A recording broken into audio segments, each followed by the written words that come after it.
सत श्री अकाल जी सारिਆਂ ਨੂੰ ਸਵਾਗਤ ਕਰਦੀ ਹਾਂ मैं ਤੁਹਾਡਾ ਆਪਣੇ channel math with Sumanpreet Kaur ਤੇ ਮੈਂ ਆ ਸੁਮਨਪ੍ਰੀਤ ਕੌਰ ਅਤੇ ਅੱਜ ਦੀ ਇਸ ਵੀਡੀਓ ਦੇ ਵਿੱਚ ਅਸੀਂ ਕਰਾਂਗੇ ਪੰਜਾਬੀ ਸਾਹਿਤ ਦੇ ਨਾਲ ਰਿਲੇਟਡ ਕੁਝ ਇੰਪੋਰਟੈਂਟ MCQ ਦਾ ਮੌਕ ਟੈਸਟ।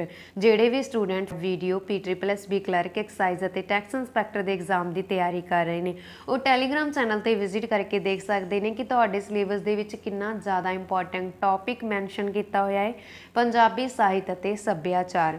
ਸੋ ਜੇਕਰ ਤੁਸੀਂ ਫੋਰੈਸਟ ਗਾਰਡ ਦੇ ਐਗਜ਼ਾਮ ਦੀ ਤਿਆਰੀ ਕਰ ਰਹੇ ਹੋ ਤੁਹਾਨੂੰ ਵੀ ਪਤਾ ਹੈ ਕਿ ਤੁਹਾਡਾ ਪੇਪਰ ਨਵੰਬਰ ਦੇ ਵਿੱਚ ਕੰਡਕਟ ਹੋਣ ਜਾ ਰਿਹਾ ਹੈ ਤੇ ਤੁਹਾਡੇ ਕੋਲੇ 10 ਤੋਂ 12 ਦਿਨ ਹੀ ਆ ਪੜ੍ਹਨ ਦੇ ਲਈ ਤੇ ਜਿੰਨਾ ਹੋ ਸਕੇ ਆਪਣੀ ਵੱਧ ਤੋਂ ਵੱਧ ਰਿਵੀਜ਼ਨ ਕਰੋ, ਵੱਧ ਤੋਂ ਵੱਧ ਮੌਕ ਟੈਸਟ ਦਿਓ। ਮੈਂ ਨਹੀਂ ਕਹਿ ਰਹੀ ਕਿ ਮੇਰੇ ਚੈਨਲ ਤੋਂ ਹੀ ਦਿਓ, ਜਿੱਥੋਂ ਵੀ ਤੁਸੀਂ ਤਿਆਰੀ ਕਰ ਰਹੇ ਹੋ ਤੁਹਾਡੇ ਕੋਲ ਬਹੁਤ ਘੱਟ ਸਮਾਂ ਹੈ ਤਾਂ ਆਪਣੀ ਰਿਵੀਜ਼ਨ ਸਟਾਰਟ ਕਰ ਦਿਓ।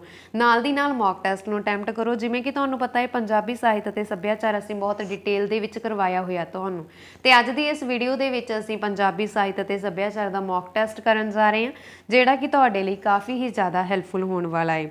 ਠੀਕ ਹੈ ਜੀ, ਜੇਕਰ ਤੁਸੀਂ ਪੰਜਾਬ ਦੇ ਕਿਸੇ ਵੀ ਕੰਪੀਟੀਟਿਵ ਐਗਜ਼ਾਮ ਦੀ ਤਿਆਰੀ ਕਰ ਰਹੇ ਹੋ ਤਾਂ ਸਟੂਡੈਂਟ ਪੁਆਇੰਟ ਆਫ ਵਿਊ ਤੋਂ ਇਹ ਟੌਪਿਕ ਤੁਹਾਡੇ ਲਈ ਹਰੇਕ ਜੌਬ ਦੇ ਲਈ ਕਾਮਨ ਆ। ਠੀਕ ਹੈ ਜੀ, ਤਾਂ ਇਸ ਨੂੰ ਜ਼ਰੂਰ ਟੈਸਟ ਦੇਣਾ ਇਸ ਦਾ ਤੇ ਹਰ ਇੱਕ ਕੁਐਸਚਨ ਨੂੰ ਮੇਰੇ ਨਾਲ ਮੈਚ ਕਰਦੇ ਜਾਣਾ। ਨਾਲ ਤੁਹਾਨੂੰ ਸੋਚਣ ਦੇ ਲਈ ਮੈਂ 3 ਸੈਕਿੰਡ ਦਵਾਂਗੀ। 3 ਸੈਕਿੰਡ ਦੇ ਵਿੱਚ ਤੁਸੀਂ ਸੋਚ ਕੇ ਆਪਣਾ ਕਾਪੀ ਪੈਨ ਤੇ ਵੀ ਲਿਖ ਸਕਦੇ ਹੋ ਰਾਈਟ ਆਪਸ਼ਨ ਜਾਂ ਫਿਰ ਕਮੈਂਟ ਬਾਕਸ ਦੇ ਵਿੱਚ ਲਿਖ ਸਕਦੇ ਹੋ। ਜੇਕਰ ਕਾਪੀ ਪੈਨ ਨਹੀਂ ਉਸ ਤੋਂ ਬਾਅਦ ਮੇਰੇ ਨਾਲ ਮੈਚ ਕਰਦੇ ਜਾਣਾ। ਇਸ ਮੌਕ ਟੈਸਟ ਨੂੰ ਦੇਣ ਨਾਲ ਤੁਹਾਨੂੰ ਕੀ ਫਾਇਦਾ ਹੋਵੇਗਾ? ਹਰੇਕ ਮੌਕ ਟੈਸਟ ਨੂੰ ਦੇਣ ਦੇ ਤੁਹਾਨੂੰ ਬਹੁਤ ਜ਼ਿਆਦਾ ਫਾਇਦੇ ਨੇ। ਮੌਕ ਟੈਸਟ ਦੇਣ ਦੇ ਨਾਲ ਤੁਹਾਨੂੰ ਆਪਣੇ ਆਪ ਪਤਾ ਲੱਗੇਗਾ ਕਿ ਜੇਕਰ ਤੁਸੀਂ ਕੋਈ ਇੱਥੇ ਗਲਤੀ ਕੀਤੀ ਹੈ ਤਾਂ ਉਹ ਪੇਪਰ ਦੇ ਵਿੱਚ ਨਹੀਂ ਕਰੋਗੇ ਕਿ ਅਸੀਂ ਉੱਥੇ ਗਲਤ ਕੀਤਾ ਸੀਗਾ। ਤੁਹਾਨੂੰ ਇਹ ਹਮੇਸ਼ਾ ਯਾਦ ਰਹਿੰਦੀਆਂ ਇੱਦਾਂ ਦੀਆਂ ਗਲਤੀਆਂ। ਠੀਕ ਹੈ, ਤਾਂ ਇਸ ਕਰਕੇ ਅੱਜ ਦੀ ਇਹ ਵੀਡੀਓ ਤੁਹਾਡੇ ਲਈ ਕਾਫੀ ਹੀ ਜ਼ਿਆਦਾ ਹੈਲਪਫੁਲ ਹੋਣ ਵਾਲੀ ਹੈ। ਜੇਕਰ ਤੁਸੀਂ ਪੰਜਾਬ ਦੇ ਕਿਸੇ ਵੀ ਕੰਪੀਟੀਟਿਵ ਐਗਜ਼ਾਮ ਦੀ ਤਿਆਰੀ ਕਰ ਰਹੇ ਹੋ ਤਾਂ ਜ਼ਿਆਦਾ ਟਾਈਮ ਵੇਸਟ ਨਾ ਕਰਦੇ ਹੋਏ ਅਸੀਂ ਅੱਜ ਦਾ ਇਹ ਮੌਕ ਟੈਸਟ ਸਟਾਰਟ ਕਰਦੇ ਹਾਂ। ਜੇਕਰ ਤੁਹਾਨੂੰ ਵੀਡੀਓ ਚੰਗੀ ਲੱਗੇ ਤਾਂ ਪਲੀਜ਼ ਵੀਡੀਓ ਨੂੰ ਲਾਈਕ ਅਤੇ ਸ਼ੇਅਰ ਜ਼ਰੂਰ ਕਰ ਦੇਣਾ। ਕੁਐਸਚਨ ਨੰਬਰ 1, ਪੰਜਾਬੀ ਸਾਹਿਤ ਦਾ ਵਰਡਸਵਰਥ ਕਿਸ ਨੂੰ ਕਿਹਾ ਜਾਂਦਾ ਹੈ? ਹਾਂਜੀ, ਪੰਜਾਬੀ ਸਾਹਿਤ ਦਾ ਵਰਡਸਵਰਥ ਕਿਸ ਨੂੰ ਕਿਹਾ ਜਾਂਦਾ ਹੈ? ਤਾਂ ਇਹ ਕਿਹਾ ਜਾਂਦਾ ਹੈ ਜੀ ਭਾਈ ਵੀਰ ਸਿੰਘ ਨੂੰ। Option number A is the right answer. Bhai Vir Singh ਦੀਆਂ ਇੰਪੋਰਟੈਂਟ ਰਚਨਾਵਾਂ ਨੇ ਰਾਣਾ ਸੂਰਤ ਸਿੰਘ, ਸੁੰਦਰੀ, ਸਤਵੰਤ ਕੌਰ, ਬਾਬਾ ਨੋਦ ਸਿੰਘ, ਬਿਜਲੀਆਂ ਦੇ ਹਾਰ, ਮਟਕ ਹੁਲਾਰੇ। ਇੱਕ ਕਵਿਤਾ ਸੰਗ੍ਰਹਿ ਆ ਮਟਕ ਹੁਲਾਰੇ। ਠੀਕ ਹੈ, ਤੇ ਮੇਰੇ ਸਾਈਆਂ ਜੀਓ। ਮੇਰੇ ਸਾਈਆਂ ਜੀਓ ਦੇ ਲਈ ਇਹਨਾਂ ਨੂੰ ਸਾਹਿਤ ਅਕਾਦਮੀ ਪੁਰਸਕਾਰ ਵੀ ਮਿਲਿਆ। ਨੈਕਸਟ ਕੁਐਸਚਨ, ਪੰਜਾਬੀ ਭਾਸ਼ਾ ਦਾ ਮੁੱਢਲਾ ਕਵੀ ਕਿਸ ਨੂੰ ਕਿਹਾ ਜਾਂਦਾ ਹੈ? ਹਾਂਜੀ, ਪੰਜਾਬੀ ਭਾਸ਼ਾ ਦਾ ਮੁੱਢਲਾ ਕਵੀ ਕਿਸ ਨੂੰ ਕਿਹਾ ਜਾਂਦਾ ਹੈ? ਬਾਬਾ ਫਰੀਦ ਜੀ ਨੂੰ। ਬਾਬਾ ਫਰੀਦ ਜੀ ਨੂੰ ਪੰਜਾਬੀ ਭਾਸ਼ਾ ਦਾ ਮੁੱਢਲਾ ਕਵੀ ਕਿਹਾ ਜਾਂਦਾ ਹੈ। ਠੀਕ ਹੈ ਜੀ, ਇਸ ਤੋਂ ਇਲਾਵਾ ਬਾਬਾ ਫਰੀਦ ਜੀ ਨੂੰ ਪੰਜਾਬੀ ਸਾਹਿਤ ਦੇ ਪਹਿਲੇ ਕਵੀ ਦੇ ਤੌਰ 'ਤੇ ਵੀ ਜਾਣਿਆ ਜਾਂਦਾ ਹੈ। ਠੀਕ ਹੈ ਜੀ, ਇਹ ਵੀ ਤੁਸੀਂ ਯਾਦ ਰੱਖਣਾ। ਤੇ ਪਹਿਲਾ ਸੂਫੀ ਕਵੀ ਕਿਸ ਨੂੰ ਮੰਨਿਆ ਜਾਂਦਾ ਹੈ? ਉਹ ਵੀ ਬਾਬਾ ਫਰੀਦ ਜੀ ਨੂੰ ਹੀ ਮੰਨਿਆ ਜਾਂਦਾ ਹੈ। ਇਹ ਤੁਹਾਨੂੰ ਪਤਾ ਹੋਣੇ ਚਾਹੀਦੇ ਆ, ਇੰਪੋਰਟੈਂਟ ਆ ਤੁਹਾਡੇ ਲਈ। ਅਗਲਾ ਪ੍ਰਸ਼ਨ ਅਸੀਂ ਕਰਦੇ ਹਾਂ ਜੀ, ਪੰਜਾਬੀ ਦਾ ਪਹਿਲਾ ਸਟੇਜੀ ਨਾਟਕਕਾਰ ਕੌਣ ਹੈ? ਹਾਂਜੀ, ਪੰਜਾਬੀ ਦਾ ਪਹਿਲਾ ਸਟੇਜੀ ਨਾਟਕਕਾਰ ਕੌਣ ਹੈ? Doctor Harcharan Singh. Option number D is the right answer. ਇਹ ਸਟੇਜੀ ਨਾਟਕਕਾਰ ਆ ਪੰਜਾਬੀ ਦੇ ਪਹਿਲੇ ਕੌਣ? ਡਾਕਟਰ ਹਰਚਰਨ ਸਿੰਘ। ਠੀਕ ਹੈ, ਇਹ ਤੁਸੀਂ ਯਾਦ ਰੱਖਣਾ। ਅਗਲਾ ਪ੍ਰਸ਼ਨ ਅਸੀਂ ਕਰਦੇ ਹਾਂ ਜੀ, ਪੰਜਾਬੀ ਸਾਹਿਤ ਖੋਜ ਦਾ ਮੋਢੀ ਕਿਸ ਨੂੰ ਕਿਹਾ ਜਾਂਦਾ ਹੈ? ਹਾਂਜੀ, ਪੰਜਾਬੀ ਸਾਹਿਤ ਖੋਜ ਦਾ ਮੋਢੀ ਕਿਹਾ ਜਾਂਦਾ ਹੈ ਬਾਵਾ ਬੁੱਧ ਸਿੰਘ ਨੂੰ। Option number A is the right answer. ਅਗਲਾ ਪ੍ਰਸ਼ਨ ਅਸੀਂ ਕਰਦੇ ਹਾਂ ਜੀ, ਪੰਜਾਬੀ ਕੋਸ਼ ਦਾ ਮੋਢੀ ਕੋਸ਼ਕਾਰ ਕਿਸ ਨੂੰ ਮੰਨਿਆ ਗਿਆ ਹੈ? ਹਾਂਜੀ, ਪੰਜਾਬੀ ਕੋਸ਼ ਦਾ ਮੋਢੀ ਕੋਸ਼ਕਾਰ ਮੰਨਿਆ ਗਿਆ ਹੈ, ਕਿਸ ਨੂੰ ਮੰਨਿਆ ਗਿਆ ਹੈ? ਵਿਸ਼ਨ ਦਾਸ ਨੂੰ। Option number B is the right answer. Next, Sassi Punnu ਦਾ ਸਭ ਤੋਂ ਪ੍ਰਸਿੱਧ ਕਿੱਸਾ ਕਿਸ ਨੇ ਲਿਖਿਆ? ਹਾਂਜੀ, ਸੱਸੀ ਪੁੰਨੂ ਦਾ ਸਭ ਤੋਂ ਪ੍ਰਸਿੱਧ ਕਿੱਸਾ ਵਾ ਜਿਹੜਾ ਇਹ ਕਿਹਨਾਂ ਨੇ ਲਿਖਿਆ ਹੈ? ਤਾਂ ਇਹ ਲਿਖਿਆ ਹੈ ਜੀ ਹਾਸਿਮ ਨੇ। Option number D is the right answer. Hashim ਨੇ ਲਿਖਿਆ ਹੈ ਸੱਸੀ ਪੁੰਨੂ ਦਾ ਸਭ ਤੋਂ ਪ੍ਰਸਿੱਧ ਕਿੱਸਾ। ਅਗਲਾ ਪ੍ਰਸ਼ਨ ਆ ਜੀ, ਪੂਰਨ ਭਗਤ ਦਾ ਸਭ ਤੋਂ ਵੱਧ ਪ੍ਰਸਿੱਧ ਕਿੱਸਾ ਕਿਸ ਨੇ ਲਿਖਿਆ? ਹਾਂਜੀ, ਪੂਰਨ ਭਗਤ ਦਾ ਸਭ ਤੋਂ ਪ੍ਰਸਿੱਧ ਕਿੱਸਾ ਲਿਖਿਆ ਹੈ ਕਾਦਰ ਯਾਰ ਨੇ। Option number B is the right answer. Next, Mirza Sahiba ਦੇ ਸਭ ਤੋਂ ਪ੍ਰਸਿੱਧ ਕਿੱਸੇ ਦੀ ਰਚਨਾ ਕਿਸ ਨੇ ਕੀਤੀ? ਮਿਰਜ਼ਾ ਸਾਹਿਬਾ ਦੇ ਸਭ ਤੋਂ ਪ੍ਰਸਿੱਧ ਕਿੱਸੇ ਦੀ ਰਚਨਾ ਕੀਤੀ ਆ ਪਿੱਲੂ ਨੇ। Option number C is the right answer. ਕਿਸ ਨੇ ਕੀਤੀ ਆ? ਪਿੱਲੂ ਨੇ ਕੀਤੀ ਆ ਮਿਰਜ਼ਾ ਸਾਹਿਬਾ ਦੇ ਸਭ ਤੋਂ ਪ੍ਰਸਿੱਧ ਕਿੱਸੇ ਦੀ ਰਚਨਾ। ਅਗਲਾ ਪ੍ਰਸ਼ਨ ਆ ਜੀ, ਪਹਿਲਾ ਪੰਜਾਬੀ ਸੂਫੀ ਕਵੀ ਹੋਣ ਦਾ ਮਾਣ ਕਿਸ ਨੂੰ ਪ੍ਰਾਪਤ ਹੋਇਆ? ਹਾਂਜੀ, ਪਹਿਲਾ ਪੰਜਾਬੀ ਸੂਫੀ ਕਵੀ ਹੋਣ ਦਾ ਮਾਣ ਕਿਸ ਨੂੰ ਪ੍ਰਾਪਤ ਹੋਇਆ? ਬਾਬਾ ਫਰੀਦ ਜੀ ਨੂੰ। Option number A is the right answer. अगला प्रश्न है जी, पंजाबी भाषा का पहला अखबार किहड़ा है?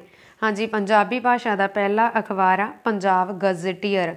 Option number C is the right answer. अगला प्रश्न, पंजाबी साहित्य का बाबा बोहड़ किसनों कहा जाता है?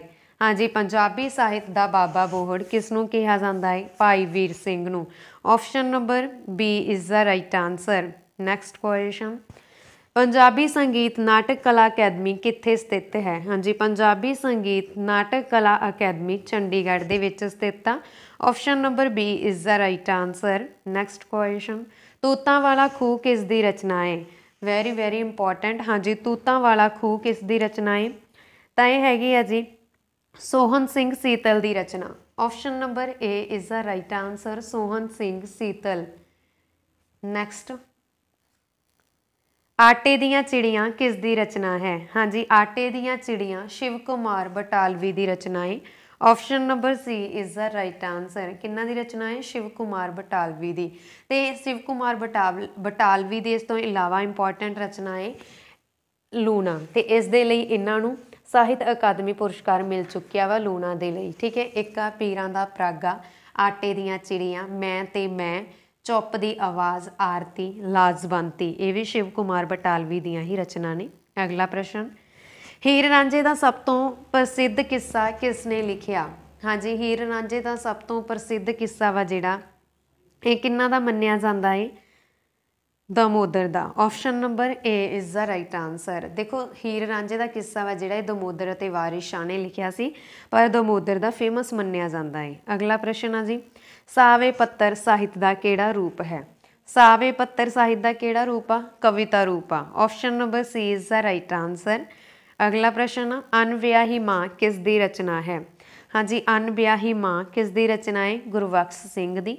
Option number A is the right answer. Next question, Loha Kut किस दी रचना? लोहा कूट किस दी रचना है? हाँ जी, लोहा कूट किस दी रचना है? बलवंत गार्गी दी रचना है। ठीक है जी, किन्ना दी आ? बलवंत गार्गी दी। ते इस तो इलावा तुसीं देखो, जेकर असीं गल करिए लोहा कूट बलवंत गार्गी दी आ, तो बलवंत गार्गी दी एक इंपॉर्टेंट रचना है रंगमंच। इस दे लई इन्हां नूं ਸਾਹਿਤ अकादमी पुरस्कार मिल चुकिया है। ठीक है, तो एक इन्हां ने लिखी है अपनी आत्मकथा वा जिहड़ी वो लिखी है दी नैक्ड ट्रायंगल। ठीक है, इस तो इलावा इंपॉर्टेंट रचनावां ने धुनी दी अग, सुल्तान रजिया। अगला प्रश्न है जी, एक दिल विकाऊ है साहित्य का किहड़ा रूप है? हाँ जी, एक दिल विकाऊ है ये साहित्य का नावल रूप आ। Option number D is the right answer.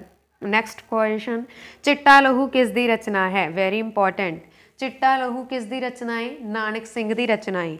Option number B is the right answer. Very very important, तुहानूं पता होना चाहिए है क्योंकि बहुत इंपॉर्टेंट है नानक सिंह दी रचनाएं। नानक सिंह दी दो ही रचनावां इंपॉर्टेंट ने, एक पवित्र पापी ते दूसरा चिट्टा लहू।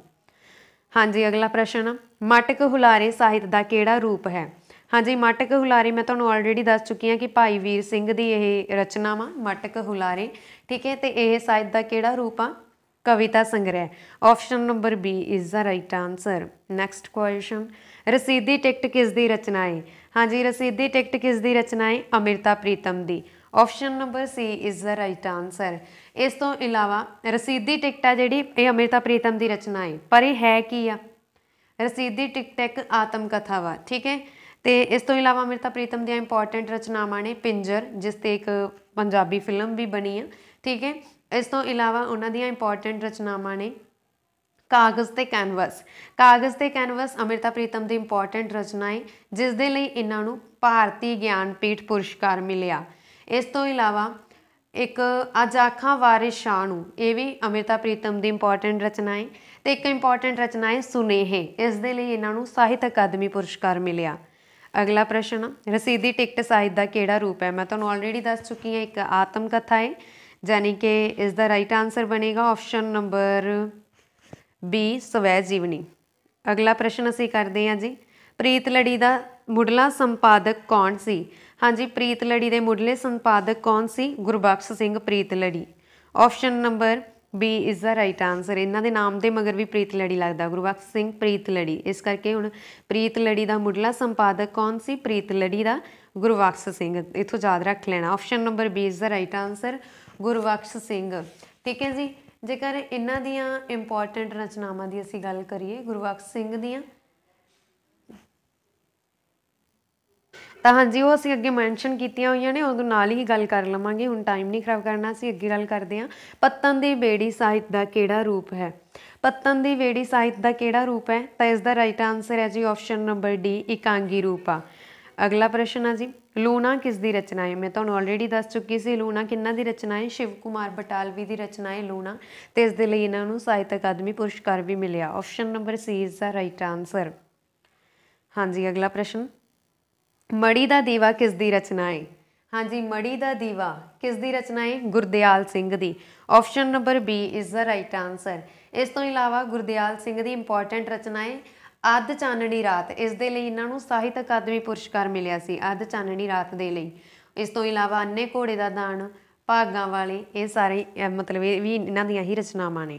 अगला प्रश्न, वार्तक शब्द किहड़ी भाषा तो लिया गया है?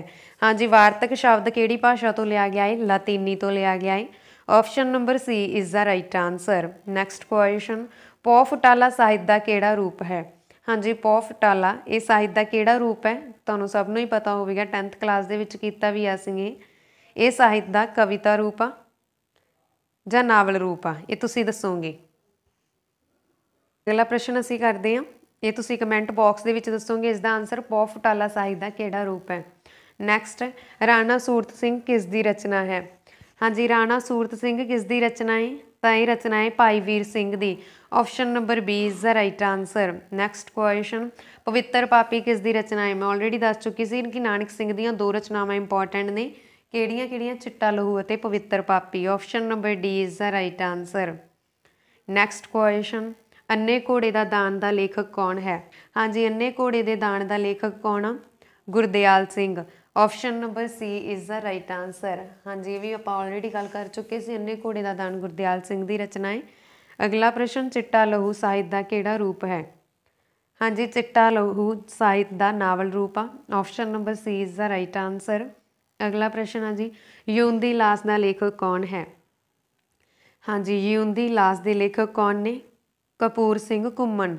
Option number D is the right answer. Kapoor Singh किहदे लेखक आ? यून दी लाश दे। ठीक है तुहानूं पता होना चाहिए, इंपॉर्टेंट भी आ, क्योंकि जे किसी ने अलग जा क्वेश्चन पाउणा होवे तो इसदी इन्हां दा ही पाउणगे। अगला वा, दुध दा छप्पड़ किस दी रचना है? हाँ जी दुध दा छप्पड़ किस दी रचना है? कुलवंत सिंह विरक दी। किस दी आ? कुलवंत सिंह विरक दी। Option number B is the right answer. ठीक है कुलवंत सिंह विरक। हाँ जी अगला प्रश्न असीं करते हैं, मिद्धे होए फुल की है? हाँ जी मिद्धे होए फुल की आ? तो मिद्धे होए फुल आ जी कहानी संग्रह। Option number A is the right answer.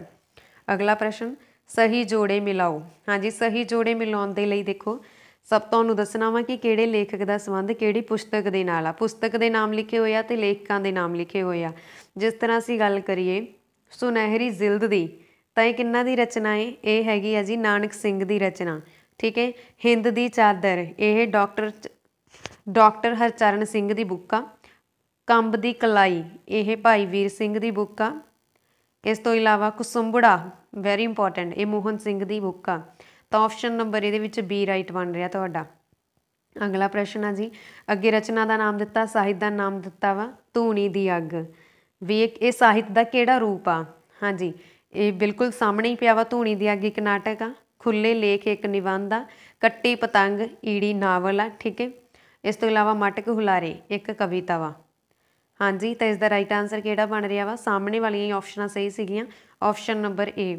अगला प्रश्न है जी, कागज़ ते कैनवस किस दी रचना है? मैं ऑलरेडी तुहानूं दस चुकी हाँ कि कागज़ ते कैनवस अमृता प्रीतम दी रचना है। इस रचना के लिए अमृता प्रीतम नूं भारतीय ज्ञानपीठ पुरस्कार भी मिलिया।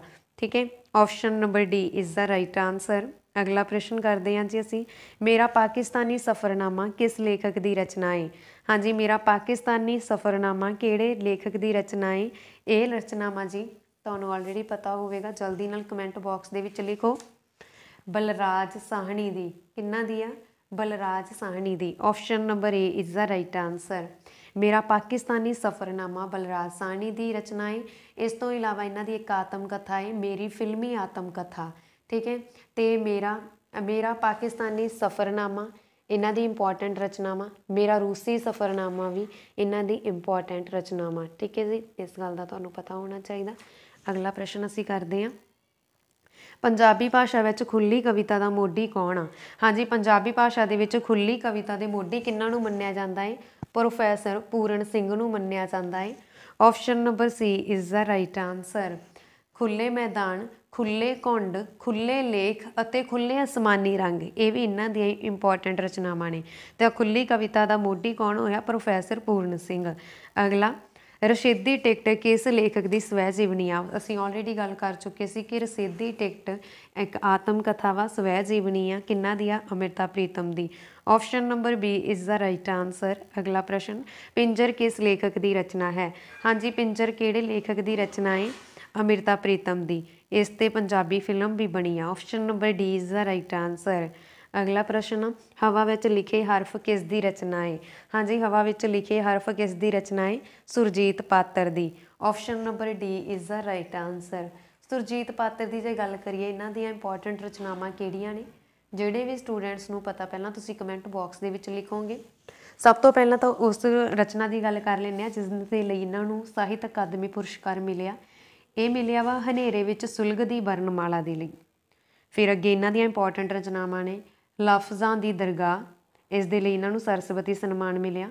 फिर अगे पतझड़ दी पंजेब ते सुरजा मीन ते हवा विच लिखे हरफ, ये इन्हां दी इंपॉर्टेंट रचनावां ने। अगला प्रश्न, कट्टी पतंग साहित्य का किहड़ा रूप है? हाँ जी, कट्टी पतंग साहित्य का नावल रूप आ। Option number C is the right answer. अगला प्रश्न, अद्ध खिड़िया फुੱਲ का लेखक कौन है? अद्ध खिड़िया फुੱਲ के लेखक आ जी, हाँ जी, कौन ने? इस दे लेखक आ Sardar Nanak Singh.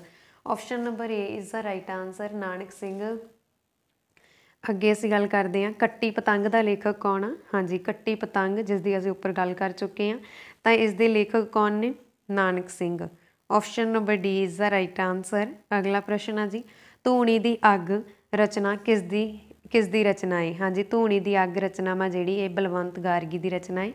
Option number D is the right answer. अगला ना जी, धनीराम चातरिक किहड़ी भाषा का लेखक आ? हाँ जी, वेरी इंपॉर्टेंट। धनीराम चातरिक किहड़ी पंजाब भाषा के लेखक आ? तो ये लेखक आ जी पंजाबी दे। Option number B is the right answer. हुण असीं गल कीती है धनीराम चातरिक दी। इन्हां दी इंपॉर्टेंट रचनावां नूर जहाँ बादशाह बेगम, एक फुल्लां दी टोकरी। अगला प्रश्न, जंगनामा का लेखक कौन है? हाँ जी, जंगनामा के लेखक कौन आ? Shah Muhammad. Option number C is the right answer. अगला प्रश्न है जी, किस्सा राजा रसालू किसदी रचना है? हाँ जी, किस्सा राजा रसालू कादर यार की रचना है। Option number D is the right answer. अगला प्रश्न, दामोदर की रचना हीर का किस्सा किहड़ी भाषा विच लिखी गई आ?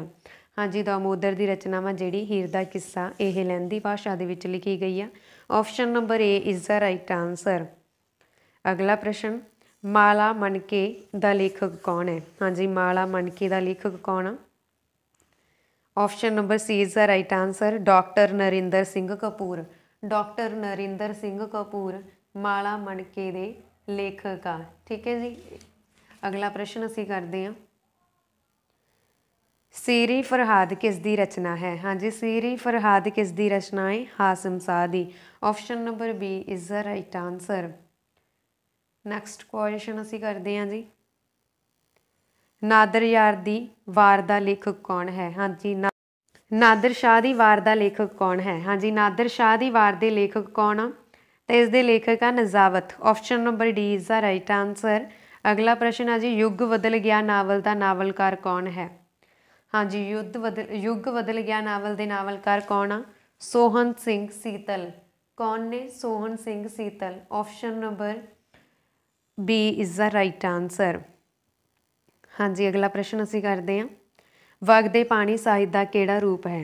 हाँ जी, वगदे पानी साहित्य का कविता रूप आ। Option number D is the right answer. अगला प्रश्न, बर्फ दी अग नावल का नावलकार कौन है? हाँ जी, बर्फ दी अग इस नावल के ਨਾਵਲਕਾਰ ਕੌਣ ਆ? ਤਾਂ ਇਸ ਦੇ ਨਾਵਲਕਾਰ ਆ ਜੀ Jaswant Singh Kanwal. Option number C is the right answer. ਅਗਲਾ ਪ੍ਰਸ਼ਨ ਹੈ ਜੀ, ਬਗਦੇ ਪਾਣੀ ਦਾ ਕਵੀ ਕੌਣ ਹੈ? ਬਗਦੇ ਪਾਣੀ ਦਾ ਕਵੀ ਆ ਦੀਵਾਨ Singh Kale Pani. Option number A is the right answer. Diwan Singh Kale Pani ਇੱਕ ਫੇਮਸ ਰਾਈਟਰ ਆ, ਬਹੁਤ ਸੁਣਿਆ ਹੋਵੇਗਾ ਤੁਸੀਂ ਜਦੋਂ ਛੋਟੀਆਂ ਕਲਾਸਾਂ ਦੇ ਵਿੱਚ ਪੜ੍ਹਦੇ ਸੀਗੇ ਇਹਨਾਂ ਦੀਆਂ ਰਚਨਾਵਾਂ। ਠੀਕ ਹੈ ਜੀ, ਆਪਸ਼ਨ ਨੰਬਰ ਏ ਇਸ ਦਾ ਰਾਈਟ ਆਂਸਰ ਹੈ ਬਗਦੇ ਪਾਣੀ। ਅਗਲਾ ਪ੍ਰਸ਼ਨ, ਲਾਜਵੰਤੀ ਨਾਮਕ ਕਵਿਤਾ ਦਾ ਕਵੀ ਕੌਣ ਹੈ? ਹਾਂਜੀ, ਲਾਜਵੰਤੀ ਦੇ ਕਵੀ ਕੌਣ ਆ? Shiv Kumar Batalvi. Option number C is the right answer. ਅਗਲਾ ਪ੍ਰਸ਼ਨ, ਪੰਜ ਪਾਣੀ ਦਾ ਰਚਨਾਕਾਰ ਕੌਣ ਹੈ?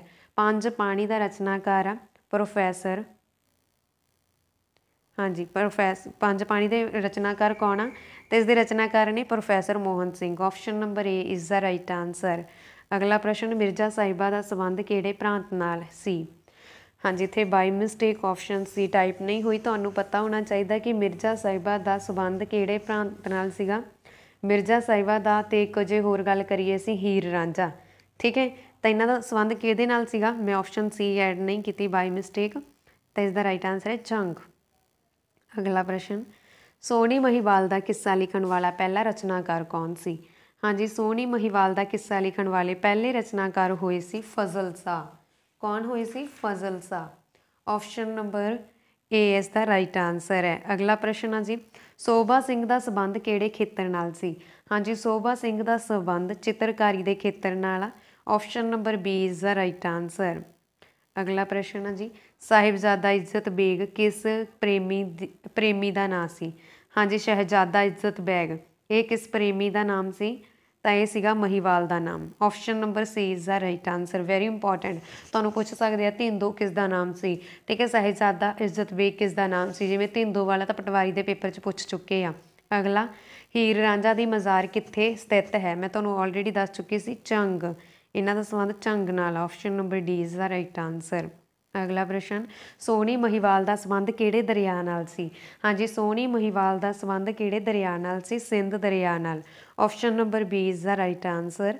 ਅਗਲਾ ਪ੍ਰਸ਼ਨ ਹੈ ਜੀ, ਕੱਚੇ ਘੜੇ ਦੀ ਘਟਨਾ ਕਿਸ ਪ੍ਰੇਮੀ ਜੋੜੇ ਨਾਲ ਸੰਬੰਧਿਤ ਹੈ? ਹਾਂਜੀ, ਕੱਚੇ ਘੜੇ ਦੀ ਘਟਨਾ ਕਿਹੜੇ ਪ੍ਰੇਮੀ ਜੋੜੇ ਨਾਲ ਸੰਬੰਧਿਤ ਆ? ਸੋਹਣੀ ਮਹੀਵਾਲ ਨਾਲ। Option number B is the right answer. ਅਗਲਾ ਪ੍ਰਸ਼ਨ ਹੈ ਜੀ, ਧਿੰਦੋ ਕਿਸ ਅਮਰ ਪ੍ਰੇਮੀ ਦਾ ਮੁੱਢਲਾ ਨਾਮ ਸੀ? ਰਾਂਝੇ ਦਾ ਨਾਮ ਸੀ ਧਿੰਦੋ। Option number C is the right answer. ਅਗਲਾ ਪ੍ਰਸ਼ਨ, ਹੀਰ ਰਾਂਝਾ ਕਿੱਸੇ ਵਿੱਚ ਕਿਹੜੇ ਦਰਿਆ ਦਾ ਜ਼ਿਕਰ ਆਉਂਦਾ? ਹਾਂਜੀ, ਹੀਰ ਰਾਂਝਾ ਕਿੱਸੇ ਦੇ ਵਿੱਚ ਚਨਾਬ ਦਾ ਜ਼ਿਕਰ ਆਉਂਦਾ। ਆਪਸ਼ਨ ਨੰਬਰ ਬੀ ਇਸ ਦਾ ਰਾਈਟ ਆਂਸਰ ਹੈ। ਹਾਂਜੀ, ਇਸ ਦੇ ਨਾਲ ਹੀ ਸਾਡੀ ਅੱਜ ਦੀ ਇਹ ਵੀਡੀਓ ਖਤਮ ਹੁੰਦੀ ਹੈ। ਤੇ ਵੀਡੀਓ ਤੁਹਾਨੂੰ ਕਿਸ ਤਰ੍ਹਾਂ ਦੀ ਲੱਗੀ ਕਿਰਪਾ ਕਰਕੇ ਕਮੈਂਟ ਬਾਕਸ ਦੇ ਵਿੱਚ ਜ਼ਰੂਰ ਦੱਸ ਦੇਣਾ। ਜੇਕਰ ਵੀਡੀਓ ਚੰਗੀ ਲੱਗੀ ਹੋਵੇ ਤਾਂ ਪਲੀਜ਼ ਵੀਡੀਓ ਨੂੰ ਲਾਈਕ ਅਤੇ ਸ਼ੇਅਰ ਜ਼ਰੂਰ ਕਰ ਦੇਣਾ। ਧੰਨਵਾਦ ਜੀ, ਥੈਂਕਸ ਫॉर ਵਾਚਿੰਗ।